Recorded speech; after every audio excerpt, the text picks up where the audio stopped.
अस्सलाम वालेकुम गाइस, मैं अफज़ाल अशरफ। आज की इस एसईओ के ट्यूटोरियल में आपके लिए अपने इस कोर्स का फाइनल चैप्टर लेके आया हूँ। इसमें हम छोटी छोटी चीज़ों को कवर करेंगे और अपने इस कोर्स को मुकम्मल करेंगे। तो गाइस, सबसे पहले आप लोगों को मैंने बताया कि जो रैंक मैथ का प्लगइन है वो आपने इंस्टॉल करना है। वो आपको हेल्प करेगा एसईओ करने के। उसको इस्तेमाल करते हुए आप लोगों ने अपनी वेबसाइट की एसईओ करनी है, ठीक है। तो इसके अंदर आपने सबसे पहले जनरल के अंदर आ जाना है, रैंक मैथ के अंदर जनरल के अंदर। और जनरल के अंदर अपने वेब मास्टर टूल के अंदर आ जाना है। यहाँ पे आप देख सकते हो कि आप अपना Google search console, Bing web master tool, Baidu, Yandex और पिंटरेस्ट वगैरह, यहाँ जितने भी आपके वेब मास्टर्स हैं उनके आपके टूल्स आप यहाँ पे उनके साथ लिंक कर सकते हो, ठीक है। वो आप लिंक कैसे करेंगे, और लिंक करने के लिए हमें ज़्यादा डेप्थ में जाने की ज़रूरत नहीं है। सिंपल, आप अगर आपने गूगल सर्च कंसोल लिंक करना है तो आप यहाँ पे देखेंगे, क्लिक करेंगे और इस पेज के ऊपर पूरे का पूरा मेथड लिखा होगा कि आप किस तरह से अपने पेज को लिंक कर सकते हो। Same with case with Bing and Baidu and Yandex, ठीक है। तो यहाँ पे देखें, अगर मैंने उस पर क्लिक किया है तो यहाँ पे मुझे पूरा उन्होंने ट्यूटोरियल बताया हुआ है कि आप किस तरह से अपने पेज को यहाँ पे ऐड कर सकते हो गूगल वेब मास्टर के। तो लेट्स सपोज मेरा एक ऑलरेडी एक मैंने ऐड किया हुआ है गूगल सर्च कंसोल के ऊपर। तो ऐड करने के बाद गाइस वो कुछ इस तरह से आपको नज़र आता है, ठीक है। जिसके अंदर आपको बताते हैं कि आपके कितने पेजेस इंडेक्स्ड हैं, कितने इंडेक्स्ड नहीं हैं, मोबाइल यूजेबिलिटी किस तरह से है, पेज एक्सपीरियंस किस तरह से है। आप अपने पेजेस की परफॉर्मेंस देख सकते हैं कि कितने क्लिक्स हुए, कितना इंप्रेशन था, कितना क्लिक थ्रू रेट आया और क्या एवरेज पोजीशन जा रही है आपके आपके जो कीवर्ड्स की, ठीक है। वो भी आप यहाँ पे देख सकते हैं। तो ये आप क्यूरी वाइज चेक कर सकते हो। फिर आप पेजेस पे क्लिक करके पेज वाइज आप चेक कर सकते हो कि किस पेज के ऊपर कितने क्लिक्स हुए और कितना इंप्रेशन आया, वो भी आप चेक कर सकते हो। इसी तरह से आप कंट्री वाइज चेक कर सकते हो कि किस कंट्री के अंदर कितने क्लिक्स हुए, वो भी आप देख सकते हो, ठीक है। आप डिवाइसेस वाइज चेक कर सकते हो कि इस मोबाइल डिवाइस के ऊपर लोगों ने उसको कितना व्यू किया, डेस्कटॉप पे कितने लोगों ने व्यू किया और टैबलेट के ऊपर कितने लोगों ने व्यू किया, ठीक है। तो इधर आप अपना साइड मैप भी चेक कर सकते हो कि आपका सब साइड मैप लास्ट टाइम कब सबमिट हुआ है और गूगल ने उसको कब लास्ट टाइम रीड किया है, ये भी आप चेक कर सकते हो गाइस, ठीक है। और इसमें आप लोगों ने एक और चीज़ का ध्यान रखना है कि अपने अपने साइड मैप को टाइम टू टाइम अपडेट करते रहना है, ठीक है।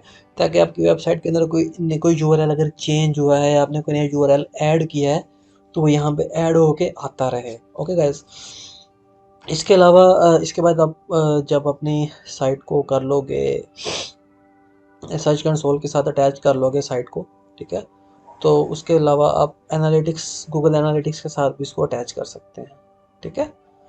उसके लिए आपको अपनी सेम वेबसाइट को गूगल एनालिटिक्स के साथ कनेक्ट करना पड़ेगा और इसी तरह एनालिटिक्स के ऊपर आके आप चेक कर सकोगे कि आपकी वेबसाइट के ऊपर सबका लाइव यूज़र कितना है, लाइव कस्टमर कितना है।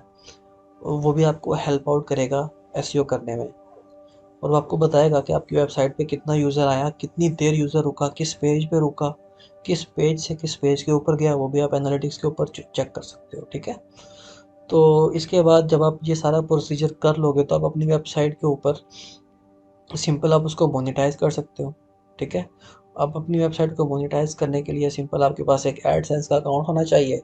आप एडसेंस के अकाउंट के ऊपर जाके आपने सिंपल एक मोनेटाइजेशन के लिए अप्लाई करना है और कुछ अरसे बाद गूगल आपको बता देगा कि आपकी वेबसाइट मोनेटाइजेशन के लिए पास हुई है या फेल हुई है, ठीक है। और मोनेटाइजेशन के लिए गाइस आपने एक और चीज़ का ध्यान रखना है कि आपने एक फ्रेश और नई डोमेन के ऊपर मोनेटाइजेशन अप्लाई नहीं करनी। एटलीस्ट आपकी डोमेन 6 मंथ 7 मंथ्स पुरानी होनी चाहिए, ठीक है। उसको अपने मोनेटाइजेशन के लिए अप्लाई करना है, ठीक है गाइस। और एंड पे मैं आपको बताना होगा कि इस कोर्स में आपको मज़ा आया होगा। कुछ ऐसी चीज़ें जो हम लोगों ने प्रैक्टिकली इम्प्लीमेंट नहीं की या आप लोगों ने कभी प्रैक्टिकली इम्प्लीमेंट नहीं की होंगी, तो वो चीज़ें आपको कहीं ना कहीं समझ आ गई होंगी।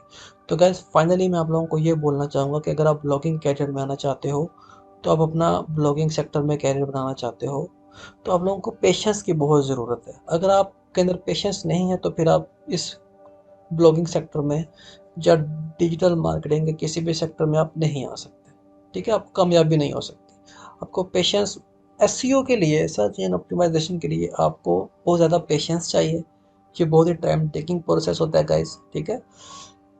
जिन कीवर्ड के अंदर आपको चेंजेस मिले होंगे तो वो कुछ कुछ गैप के बाद मिलेंगे, कुछ कुछ टाइम के बाद मिलेंगे। लाइक अगर मैंने इंस्टेंटली एक आर्टिकल सबमिट किया और वो गूगल के ऊपर फौरन ही रैंक हो जाए तो गैस ये एक स्ट्रैटेजी बिल्कुल गलत होगी, ठीक है। आपने इस तरह की साइकोलॉजी बिल्कुल नहीं रखनी है, इस तरह की साइकी के साथ बिल्कुल भी नहीं जाना, ठीक है। कि हमारे पास अगर क्लाइंट आता है, लेट्स सपोज, वो आके क्या कहता है कि आज मेरे पास ये वेबसाइट है, इसको मेरे काइंडली आप एसईओ कर दो और बस जल्दी जल्दी ये रैंक हो जाए। आपने उसको भी समझाना है कि अगर आप किसी भी क्लाइंट की वेबसाइट की एसईओ करने जा रहे हो तो इसको ऊपर टाइम लगेगा, ये टाइम टेकिंग प्रोसेस है, ठीक है। ये फौरन नहीं होने वाला। खैर, सबसे पहले हमें एक प्रॉपर नॉलेज की ज़रूरत है कि एसईओ क्या है, एसईओ किस तरह से करनी है, और आपको इसका एक इन डेप्थ नॉलेज चाहिए, ठीक है। इस एसईओ ट्यूटोरियल के अंदर मैंने आपको एक ओवरव्यू बताया है एसईओ के अंदर आप क्या क्या चीज़ें होती हैं और किस तरह से कर सकते हो, ठीक है। मैंने आप लोगों को बताया था शुरू में कि एसईओ क्या होती है, एसईओ काम कैसे करती है, गूगल किस तरह से काम करती है, एसईओ की टाइप्स क्या क्या होती हैं, कीवर्ड रिसर्च किस तरह से की जाती है, जिसमें मैंने आपको बताया था कि आप कीवर्ड रिसर्च करने के लिए कुछ पेड टूल्स भी यूज़ कर सकते हो और कुछ फ्री टूल्स भी यूज़ कर सकते हो, जिसमें हमने गूगल कीवर्ड प्लानर को भी देखा था। फिर आपको मैंने बताया था कि एसईओ फ्रेंडली कंटेंट कैसे लिखा जाता है, एसईओ का कंटेंट को सबमिट कैसे किया जाता है वर्डप्रेस के अंदर, सर्च इंटेंट क्या होता है, साइट मैप क्या होता है। फिर गाइस हमने देखा था कि स्कीमा मार्कअप क्या होता है, एसईओ मेथोडोलॉजी क्या होती है, और ऑन पेज एसईओ किस तरह से की जाती है। फिर हमने गाइस रैंक मैथ प्लगइन के अंदर देखा था कि ऑन पेज एसईओ एक कंटेंट को ऑप्टिमाइज किस तरह से किया जाता है। फिर हमने देखा ऑफ पेज एसईओ क्या होती है।